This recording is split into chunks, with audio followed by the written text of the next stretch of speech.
सनातन धर्म और कठोर उपनिषद के अनुसार यमराज कहते हैं कि अपने अपने शुभ अशुभ कर्मों के अनुसार जीवात्मा को 84 लाख योनियों में भटकने के बाद मनुष्य जन्म मिलता है।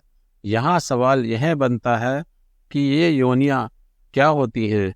दूसरा सवाल यह बनता है कि क्या मनुष्य मरने के बाद फिर से मनुष्य बनता है? तो पशुओं को भी मरने के बाद पशु बनना चाहिए, क्योंकि जैसे आम के बीज से आम का पेड़ बनता है, फिर फल आता है, फल खा लो, फिर उसकी गुठली से आम का ही पेड़ लग जाता है, ना कि नीम का। इसलिए कहीं 84 लाख योनियों की धारणा कोई झूठी तो नहीं है। तीसरा सवाल यह बनता है कि सचमुच क्या आत्मा को 84 लाख योनियों में भटकने के बाद मनुष्य का जन्म मिलता है? शास्त्रों के अनुसार जिन मनुष्यों के पाप और पुण्य के कर्म बराबर होते हैं वह दोबारा मनुष्य का जन्म पाते हैं, और जिनके पुण्य कर्म कम और पाप कर्म ज्यादा होते हैं वह पशु पक्षी का जन्म पाते हैं, और जिनके पाप कर्म अत्यधिक होते हैं वह स्थावर भाव अर्थात वृक्ष लता इत्यादि शरीर में जन्म पाते हैं।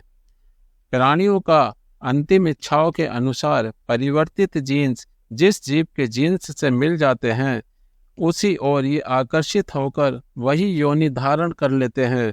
फिर 84 लाख योनियों में भटकने के बाद वह फिर से मनुष्य का शरीर प्राप्त कर पाते हैं। जिस समय जीव 84 लाख योनियों में भटककर अनंत कष्ट पाकर किसी मनुष्य के गर्भ में गर्भस्थ होता है, तो वह गर्भ में सामान्यतः 9 महीने 9 दिन रहता है। उस अवस्था में उसे अपने सभी पूर्व जन्मों का आभास होता है। वह वहाँ सोचता है कि मैंने हजारों लाखों जन्म लिए, विभिन्न प्रकार के भोजन किए, विभिन्न योनियों के स्तनपान किए। अब जब मैं गर्भ से बाहर आऊँगा तो ईश्वर का आश्रय लूँगा। गर्भ में मनुष्य अपने जीवन का सबसे ज़्यादा कष्ट उठाता है।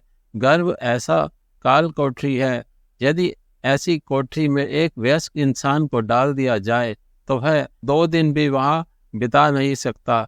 आप सोचो कि गर्भ में रहते हुए जीव को कितनी गंदी जगह 9 महीने बिताने पड़ते हैं। गर्भ में दिन रात मलमूत्र की गंदी बदबू और गैस की गंध हमेशा रहती है, और ना ही वह उस स्थान से उठ सकता है, ना ही आंखें खोल सकता है। इसलिए जीवात्मा दिन रात ईश्वर से यही प्रार्थना करता है कि हे ईश्वर, मैंने अपने पूर्व जन्मों में जो भी पाप कर्म किए मैं उनके लिए आपसे क्षमा मांगता हूँ, और गर्भ से बाहर आकर मैं सदैव सत्कर्म करूँगा, जीवन में कोई गलत काम नहीं करूँगा, सदैव आपका स्मरण करूँगा, आपकी सेवा करूँगा, सभी प्राणियों के साथ प्रेम से रहूँगा।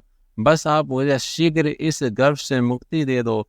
लेकिन जैसे ही मनुष्य का जन्म होता है वह माया के जाल में फंसना आरंभ कर देता है और धीरे धीरे सारा गर्भ ज्ञान भूल जाता है, फिर से अपनी मनमानी आरंभ कर देता है। इसलिए आप सभी से निवेदन है कि मनुष्य का जीवन बहुत ही मूल्यवान है, जो हमें 84 लाख योनियों के कष्ट उठाने के बाद बहुत मुश्किल से मिलता है। इसे ऐसे ही ना गंवाएं। ये जीवन एक सीढ़ी की तरह है जिस पर चढ़कर आप अपने अच्छे कर्मों द्वारा जन्म जन्म के फेरों से मुक्ति पा सकते हैं। बहुत से लोग मुक्ति का अर्थ नहीं समझ पाते। मुक्ति से तात्पर्य यह होता है कि एक ऐसा जीवन जहां ईश्वर के साथ हमेशा हमेशा के लिए रहने का अवसर मिलता है। वहां रहने में जो आनंद, सुख और शांति मिलती है वो हम यहाँ रहते हुए सोच भी नहीं सकते।